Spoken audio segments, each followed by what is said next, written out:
I just want to let you know that together with the team that put this day together, we selected from nearly 19 different professions here in Zambia. It was important for us to have at the table mothers, doctors, lawyers, students, social workers, religious workers, government officials, and numerous other professions to be able to engage in a dialogue. No one has been paid to be here, even though seating fees were asked for. Those are not the sort of people we want at this conference. Philosophy and the origin of philosophy is not a profit-making business. Talk to any philosopher. We are not in it for the money. We are here because we believe in ethics and values, and we believe in a public discussion, and that's why we've invited you. But the thing for me that is most remarkable in the almost 2 months preparation for this day was that for every person in this room that we confirmed and called, we could have had 3 extra people sitting in your place. This says to me not only that you are privileged to be here, but also that here in Zambia, in Lusaka, there's an interest in ethics and the professions. And it is my hope that this is not the last philosophy day in sub-Saharan Africa, but it is the beginning of something great and wonderful. Just look around you. Just look at the people sitting at your table. I mean, look at them. You can look at me afterwards. Look at them. They are part of your discussion. It is their collective knowledge that brings us here. And in your small table discussions, I hope you get a chance at least to meet each other and to hear about ethical diversity in the professions from people with you. So once again, welcome from so many different walks of life. You have the title of my presentation, which was decided upon by a group. And there are 2 key words we want to explore today: ethics and the professions. But I do have to say that there is a problem, quite a difficulty in defining what... Just wait a moment for the Vaughn.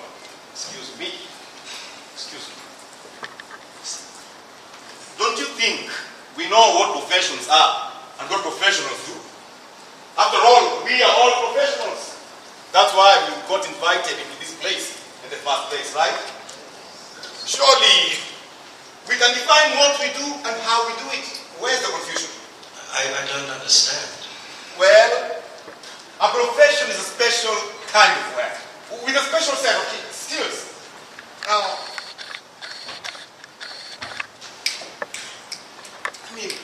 with a special set of skills. Surely, I am a lawyer, for instance. I went to law school, was admitted to the bar, opened my business in town, a law firm, a big one in town, drive my own car, and now I charge the government and my clients with a professional legal service. Well, you see, that's exactly the problem. You are charging the government for your professional services. Is that really what it means to be a professional, that we have business cards and that we charge people? Is that really what it means to be a professional? Oh, because you wear those fancy robes in court? I mean, I am a mother. I wear an apron. I have raised 5 children. I have taught my children to love their country, to work hard, to work without expecting a reward, to respect others. I have never been paid. I have never won the fancy academic roles. And yet, I am a very, very good mother. I ask you now, have I contributed to the profession of this country or not? That's an excellent question. But wait a second. I am a nurse and I have children too. But there are special things I have to do as a professional nurse. I have to take care of people I do not like, who are not part of my family, or my race, or my religion, or my social class. That's very true. But surely, like me, we in the medical profession have to be people who not only know the technical skills of their profession, but people who also know the deeper values and virtues of their profession. That's interesting. That's interesting. Especially to a politician like me. But to a greatest multitude of people that I say, Doctor, what you've said sounds philosophical and abstract. Anyway, what do you mean? Well, I mean, I am a doctor. But honestly, I think my real profession is not merely surgery and medicine. I think rather is to see that a complete model of universal health of mind and body is completely supported. That is completely founded, well monitored, and sustained everywhere in the country today. Now you're speaking. But let me ask you this as a professional. Would you serve the very poor person suffering with AIDS, hidden from society in shame, hidden in our prisons or forgotten in our mental institutions? Or what about this? Would you stand up against the interests of wealthy pharmaceutical companies to fight for the best price for medicine for the poor and elderly in this country? Yes, as a professional, I certainly would. Well, I'm glad to hear that. I am a nun and also a social worker. And we may think a dual profession. A profession regent and a social work profession. But I ask you, why is it that you all have to do the work that no one in society wants to do? Who are professionals? Who take care of the poor, the sick, the homeless, and the disabled? Who need the help of everyone? I ask all of you, why is there not a profession degree in caring? Why? Hey, why? You know, it's funny you should say that, sister. Because that is exactly what I said 2 years ago when I was campaigning for a parliamentary seat in my village. You see, as a politician, I try to paint a vision for my people. A vision of a better society. A better way of sharing resources. I try to bring up good roads.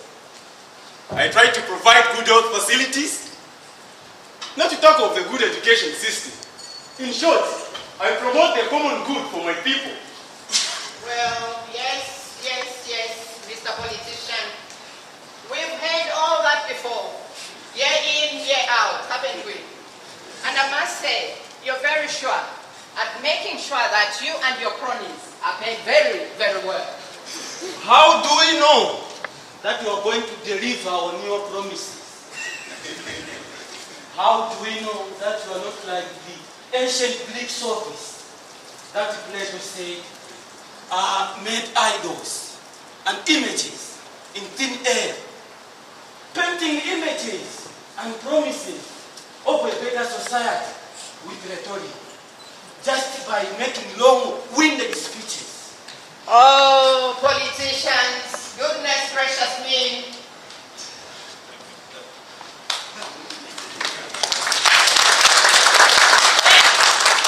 It seems to me that at least this doctor, and like men I know, seems to be an honest doctor. He is honest because he knows not just the skill of his profession, but also the virtue and the values of this profession, which in the end is the public health and the public well-being of the entire nation. I agree with you, and as a public school teacher, I think the main professional skill that should be the foundation of each profession is to educate. We could have a very well-fed, affluent, and healthy society, but if it's a society that cannot read, cannot write, cannot think critically for itself or do its own research at the library or the internet, then what kind of society would we have? Come on, teacher. I am not sure I get you. What exactly do you mean? Well, when I realized that my high school students were graduating and yet they they couldn't even spell correctly or do mathematics properly, and they had to pay professionals to copy their final essays, I realized if I didn't do something, our society would be full of ignorant citizens, and we, as a nation, would sink even lower on the list of top-rocks universities and scientists. If today they cannot read, cannot write, cannot think critically for themselves, it's possible that tomorrow they won't be able to vote and they will be seduced by any kind of terrorist or fundamentalist group. So, I teach my students not to become a professional, but rather to teach others and help others to conquer prejudice and ignorance from our society, wherever they will find it. Well, I must say, I would love to be a teacher. I really would. All those little children with open minds, just waiting to be filled. But the pay, oh my God, the dreadfully low pay. I just can't imagine how I would ever manage to live on so little. I would never be able to survive. You see, I am a radio and TV journalist and a celebrity presenter. And I get paid much, much better than teachers. Well, but I also use my skills of journalism to teach society about the world, about new ways of thinking, about areas of peace and conflict. Well, am I not also a teacher of sorts? No, not at all. You see, the problem with you is that your professional self-worth is controlled by your TV, radio, and media ratings. It's all about what others think of you.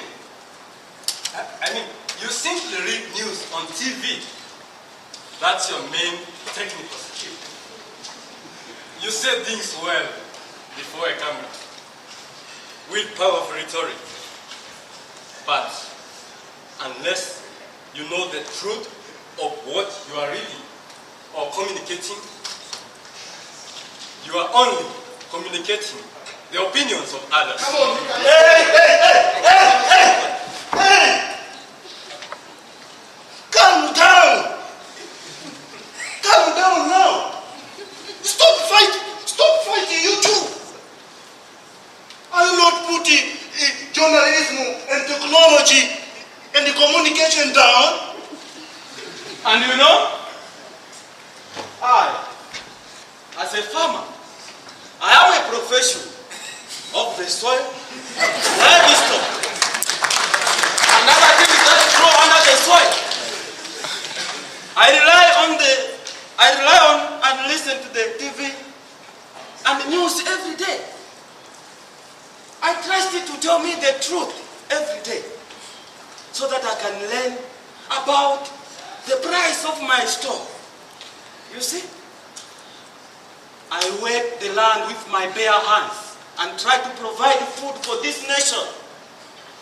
But when it comes to the knowing of the larger world, pain and disasters of other people, I rely on the news and media.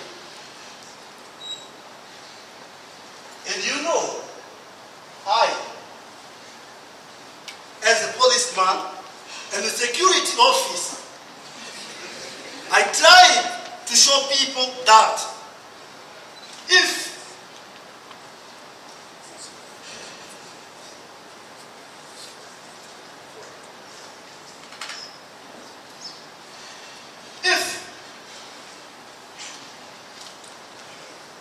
we act justly and fairly, there will be great peace in the world.